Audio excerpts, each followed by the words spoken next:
On va reparler un petit peu de France Télévisions, ça fait longtemps qu'on n'en avait pas parlé. Et oui, j'ai mis de côté quelques petits trucs à droite à gauche et il est temps d'en faire une vidéo pour enfin remettre à jour tout ce qu'on sait là-dessus.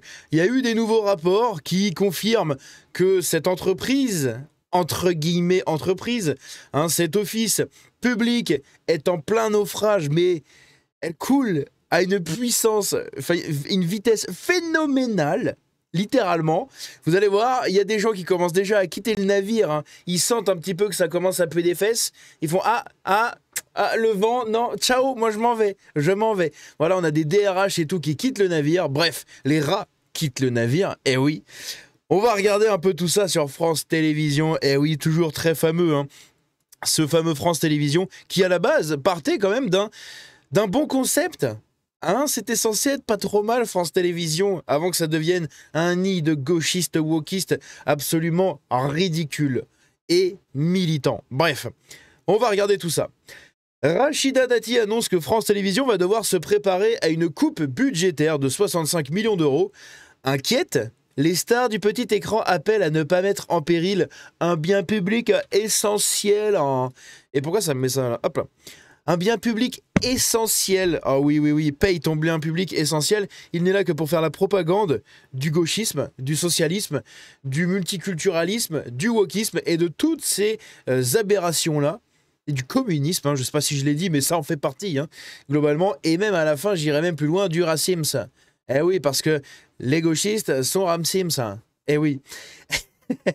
Et tout ça en fait partie, parce que les méchants blancs sont pas gentils. Alors que les petits immigrés, oh, ils sont mignons, ils sont tout mignons, ils sont gentils. Eh oui, ils sont gentils, on les aime. On les aime, ils nous enrichissent.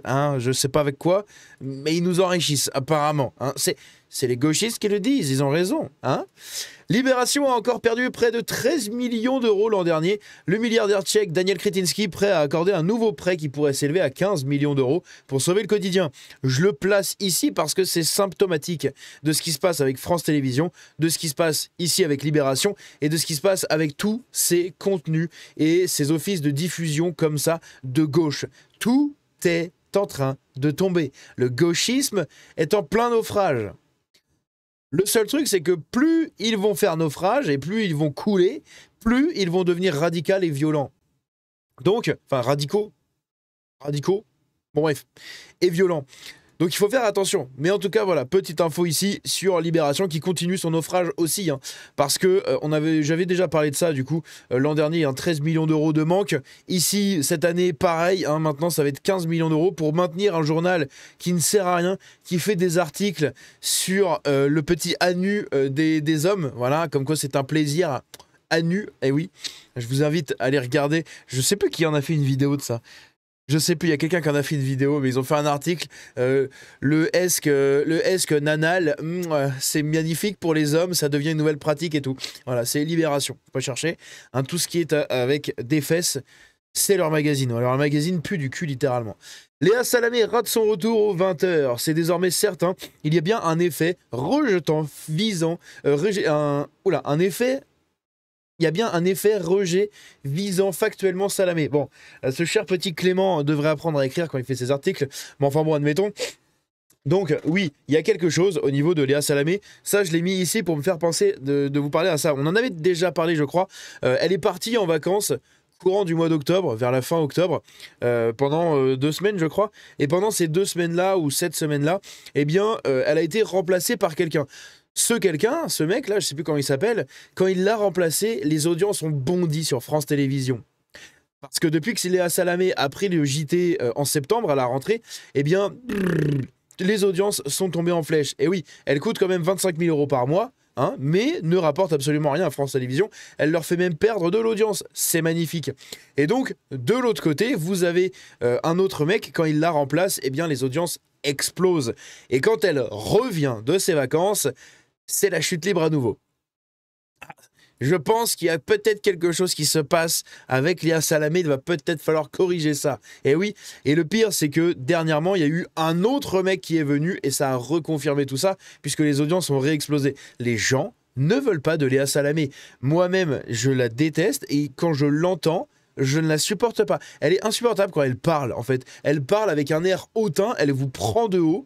C'est scandaleux. C'est une journaliste, entre guillemets, une présentatrice de JT, et en fait, elle vous paraît tellement antipathique que ça en devient, comment dire, ingérable à regarder. Voilà, c'est insoutenable à regarder et à écouter, Léa Salamé. C'est quand même dommage pour elle. C'est quand même dommage. Bon, après, il y a toujours Raphaël Glucksmann qui a l'air d'être content de la trouver sur l'oreiller. En tout cas, peut-être qu'il ne se parle pas, peut-être qu'il ne l'écoute pas, hein. Ça, c'est une autre supposition. Mais enfin bon. Sur France Télévisions, on a eu le droit à ça aussi. On a eu le droit à deux choses. La première, c'est une femme survivante du Bataclan, hein, du 13 novembre, et qui nous dit ici qu'elle cherche à discuter avec un terreau.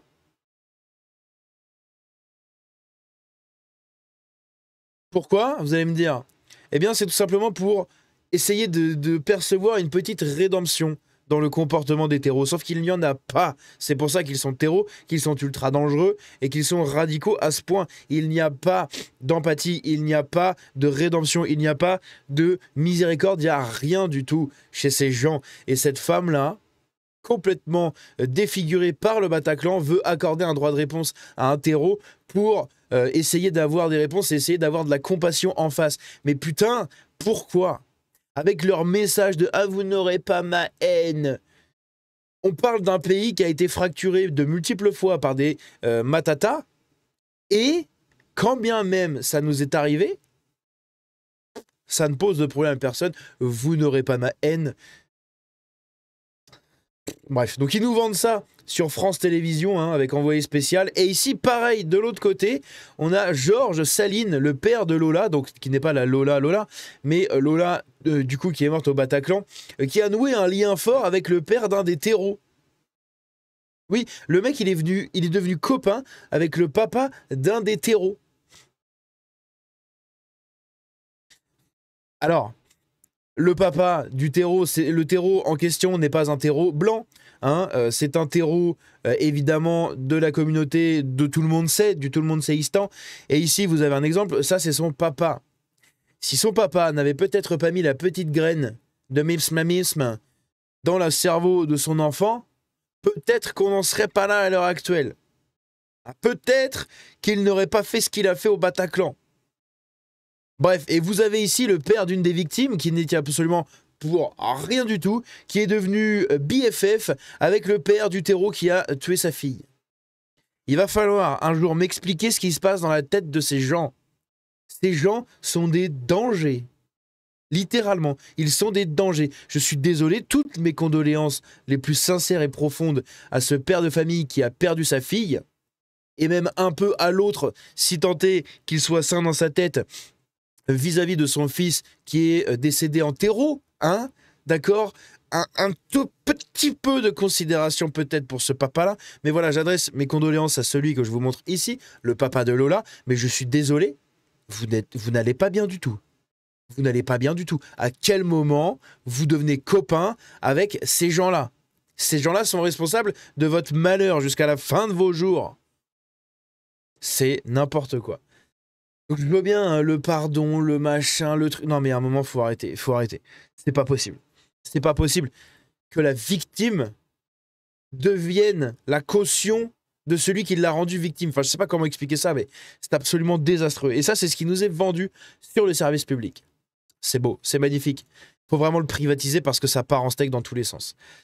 Les rats commencent à quitter le navire. En pleine tempête, la DRH de France Télévisions décide de prendre ses distances avec le mode de gouvernance de Delphine Ernotte et claque la porte du groupe public. On a des gens qui n'en peuvent plus de Delphine Ernotte, qui n'en peuvent plus de ce qu'elle fait, qui n'en peuvent plus des conditions de travail. J'en avais déjà parlé dans ma précédente vidéo. Si j'y pense, je mettrai une annotation en haut à droite de votre écran. Tout simplement pour regarder cette vidéo où dedans je parlais du rapport concernant les conditions de travail à France Télévisions entre harcèlement, menaces, violence, harcèlement verbal également. Bref, il y a énormément de choses. Un désastre pas possible, une dérive sectaire par rapport aux élites et aux cadres et aux hauts placés de France Télévisions. Bref, c'est n'importe quoi. C'est vraiment n'importe quoi. Ici, on a quoi d'autre? Rapport explosif de la Cour des comptes sur France Télévisions. Delphine Ernotte a donné à ses équipes un document confidentiel résumant les éléments de langage à avancer face à des interlocuteurs les mettant en difficulté.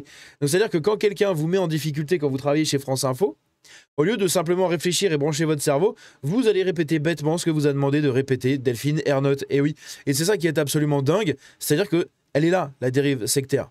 C'est elle qui vous dicte clairement ce que vous devez dire quand quelqu'un vous met en difficulté. Quand quelqu'un vous met le nez dans votre caca quand vous bossez à France Télévisions, elle vous dit non, tu dois dire ça, tu dois répondre ça, uniquement ça. C'est un truc de ouf. C'est vraiment un truc de ouf. La gauche voit dans l'apparition de Paul Melun sur France TV, donc oui, on a Paul Melun qui est un ancien de CNews apparemment, et qui arrive du coup sur le service public, dans l'émission Télématin. Et les gauchistes voient dans l'apparition de Paul Melun une bolorisation de France Télévisions, parce que t'as un mec de CNews qui vient chez eux. Si un mec de CNews va bosser chez France Télévisions, c'est peut-être parce qu'il a peut-être aussi des pensées un peu bizarres, hein, que ce n'est pas un turbo-droitard, d'ultra-droite, d'ultra-giga-droite même, c'est simplement peut-être un gauchiste mental, comme il y en a beaucoup à droite. Et oui, des droitards avec des cerveaux de gauchistes, ça existe. Ben le Patriote en est un, tous ses copains en sont, il y en a encore beaucoup d'autres, j'en ai déjà eu dans les commentaires, dans les abonnés, etc. Donc bref, lui, ça ne m'étonnerait même pas qu'il soit de ce ressort-là. Pour qu'il soit comme ça, hein, pour que les gens l'invitent déjà à France TV, c'est qu'il ne doit pas être très très radical, hein, parce que sinon il ne l'aurait pas invité. Hein.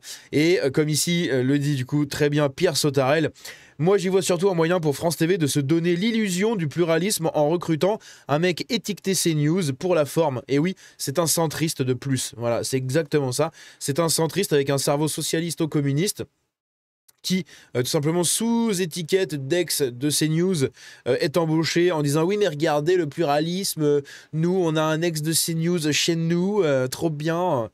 Que dalle, hein, ça fait des mois et des mois que les gens leur mettent dans la tête leur faux pluralisme à France Télévisions, et là, comme par hasard, ils recrutent ce mec-là. Bref, c'est du wokisme, mais inversé, en fait, vous voyez.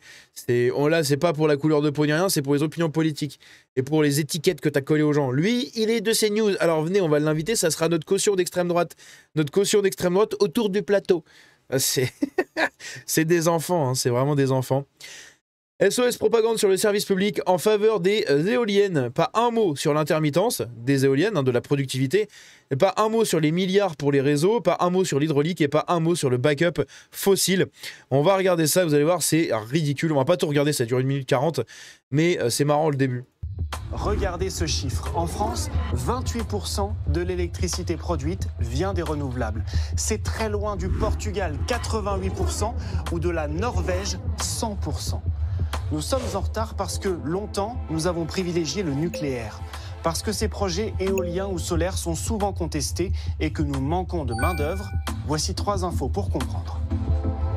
Donc vous avez compris, hein, j'espère que je vais pas me faire niquer avec la musique en fond, là je viens de capter. Tu sais, c'est un enfer, bordel, à chaque fois que tu montres un extrait, tu dois réfléchir, est-ce que l'extrait c'est un truc qui te prend des droits d'auteur? Est-ce que la musique c'est bon ou pas bon? Est-ce que... Oh là là, l'enfer, bon bref. En gros, vous avez compris, selon notre cher ami, le problème que la France n'est que 28% de son parc de production électrique en éolienne, c'est un grave problème. Ouh là là, nous allons tous pleurer très très fort dans nos chaumières. La France, si elle a 28% d'éolien, c'est parce qu'elle a la majorité derrière en nucléaire. Et c'est extrêmement bien parce que le nucléaire ne pollue pas. Voilà. Alors oui, il se pose toujours la question des déchets nucléaires une fois qu'ils ont été consommés, mais ce qui est produit comme fumée au-delà des centrales nucléaires, enfin au-dessus des centrales nucléaires, c'est de la vapeur d'eau pour refroidir, hein, c'est tout. Il n'y a pas de CO2, il n'y a pas de je sais pas quoi, il n'y a rien du tout. Oui, le nucléaire peut avoir... Enfin, une centrale peut exploser, mais sérieusement, sur le nombre de centrales dans le monde, combien ont explosé? Eh ben, c'est un nombre extrêmement faible, voilà, par rapport à ce que causent les éoliennes, et on va y revenir juste après, parce que je me suis beaucoup renseigné pendant un temps sur les énergies vertes, etc. Parce qu'au début, moi-même, j'étais très favorable à tout ça. Le nucléaire, j'ai toujours trouvé ça très très bien, hein. Même quand j'étais un peu plus gauchiste il y a quelques années, j'ai toujours trouvé ça très bien, le nucléaire, en fait, parce que ça ne pollue pas. C'est factuel, ça ne pollue strictement rien du tout. Les déchets nucléaires sont enterrés très profondément et sont sécurisés. Oui, on ne sait pas quoi en faire, on pollue une partie de notre sol, mais de l'autre côté, toute l'énergie pendant la durée de vie de ces nouveaux déchets nucléaires, eh bien, elle a été absolument pharaonique, hein, la quantité d'énergie qui a été produite. De l'autre côté, les éoliennes polluent énormément déjà à la fabrication. De deux, qui fabrique les éoliennes, les panneaux solaires, etc. C'est il y a beaucoup de productions qui viennent de l'Asie. L'Asie qui est quand même l'un des pôles les plus pollueurs du monde avec les États-Unis, mais l'Asie bien en tête, hein, l'Asie du Sud-Est notamment.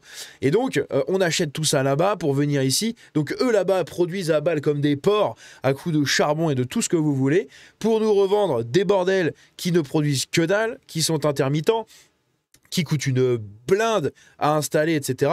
Et qui derrière plinguent la planète via la pollution qui est nécessaire pour les produire, pour extraire les matériaux, etc. Mais surtout, ça tue énormément d'oiseaux. Vous avez beaucoup d'oiseaux qui meurent des pales des éoliennes, et oui, parce que ils n'ont pas été habitués comme ça. Hein. Ça fait des millions d'années que les oiseaux volent dans le ciel sans rien rencontrer. Maintenant, on leur met des hélicos, des avions, des planeurs, des trucs comme ça. Ils ont des ondes radiophoniques qui les perturbent à donf dans tous les sens. Et maintenant, ils ont même des éoliennes qui leur tapent dans la gueule et qui tournent comme ça. C'est des trucs qui les frappent en plein vol. Ils sont perdus, nos oiseaux. Eh oui, et ça en tue beaucoup. Mais les gauchistes ne disent absolument rien. En plus de détruire à certains endroits. Alors là, moi je suis assez modéré là-dessus, mais les éoliennes, c'est pas quelque chose qui me dérange vraiment dans les décors. Ça dépend où c'est placé. Voilà. Quand c'est placé à côté des maisons et tout, déjà ça fait un boucan pas possible. Et il y a certains endroits, à côté des monuments et tout, je trouve ça ridicule. Hein. Quand ils installent des éoliennes à côté à l'extérieur des villages, et en fait quand tu regardes, t'as l'église au milieu du village, et juste derrière t'as une éolienne, ouais là ça craint. Là ça craint, c'est très mal étudié. Par contre, des éoliennes installées dans les champs, bon... Ça, honnêtement, je m'en fous. Hein. Pour moi, ça pourrit pas forcément le truc. Et puis, ça fascine les enfants, hein, les éoliennes. Bref.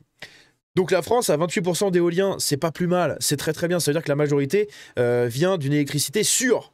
C'est-à-dire qu'on risque pas d'avoir des soucis. Le Portugal, eux, ils n'ont pas la technologie électrique nucléaire. La Norvège non plus. Et la Norvège, ils n'ont pas que des éoliennes hors sol. Hein. Ils ont des éoliennes aussi qui sont des hydroliennes. Et oui, qui fonctionnent avec les marées. Avec les marées qui sont foutues dans les fonds marins. L'Irlande a de gros courants. Hein, là-haut, il y a beaucoup de courants, ils ont beaucoup de vent, donc ça peut marcher. Et puis tous les pays nordiques, de toute façon, sont très écolos là-dessus. Mais il faudrait développer la fabrication sur le pays. Hein. Nous, en France, on achète beaucoup de composants à l'étranger. Donc en fait, ça n'a aucun putain de sens. Bref, c'était le petit parallèle que je voulais faire sur l'écologie, mais ça me paraît important. Et enfin, je vous remets cet extrait-là de Patrick Sébastien qui parle justement de son éviction de France TV. Je vais le laisser en entier. Je vous en ai déjà parlé dans la vidéo sur Patrick Sébastien, hein, sur Patoche qui dit les termes sur la France. Mais globalement, c'est assez intéressant. Donc, je le replace ici pour ceux et celles qui ne l'auraient pas vu. Voilà, si jamais vous ne l'avez pas vu, la vidéo avec Patoche qui dit les termes, n'hésitez pas à la voir. On regarde ça. On pourrait parler d'une thématique qui pourrait être soulevée par son mouvement. Je voulais vous poser cette question, Monsieur Sébastien. Par exemple, vous parlez souvent du wokisme, de la cancel culture. Quelles mesures, par exemple, concrètes pourriez-vous mettre en avant pour pouvoir revenir un peu à une sorte de... Voilà. Il faudrait faire le contraire de ce qu'ils font, c'est-à-dire, moi j'ai pas envie d'interdire, justement. Aller contre, c'est revivre d'une autre manière, c'est donner un petit peu plus de place. Vous savez, moi j'ai été viré de la télé par des wokistes, justement, parce que j'étais un homme blanc de plus de 50 ans. Surtout de plus de 50 ans, je pense. On n'a pas le droit de virer quelqu'un de son travail pour sa couleur, son... C'est pas pour ça, Patrick, c'est du jeunisme. Oui, mais je veux dire... c'est ces gens-là qui m'ont foutu dehors et qui ont dit merde, qui ont dit à une partie de la population allez vous faire foutre, justement parce qu'ils n'ont pas envie d'être dans les codes qu'on leur impose. Moi, j'ai rien contre le wokisme à partir du moment où on ne me l'impose pas. Voilà, vous faites ce que vous voulez, mais laissez-moi faire ce que je veux. Laissez-moi vivre comme moi j'ai envie de vivre. Laissez-moi cultiver ma mémoire, mon patrimoine. Moi, j'aime bien Hugo, j'aime bien San Antonio, j'aime bien mes régions. J'ai envie de respecter mes enfants, j'ai envie de respecter ma famille. J'ai pas honte de chanter la Marseillaise. Ce pays me plaît. Bref. N'hésitez pas à me dire ce que vous en pensez de tout ça dans les commentaires. Moi, je suis totalement d'accord avec lui, mais encore une fois, j'ai envie de faire durer la vidéo et j'en ai déjà parlé dans la précédente vidéo sur Patoche. Donc, si vous voulez voir mon avis par rapport à tout ça, n'hésitez pas à aller la voir. N'hésitez pas à me dire ce que vous en pensez dans les commentaires. N'hésitez pas à réagir là-dessus, à lâcher le petit like, le petit partage, le petit boost sous la vidéo, très important. N'hésitez pas à rejoindre le Discord et les réseaux. On se dit à la prochaine. Ciao.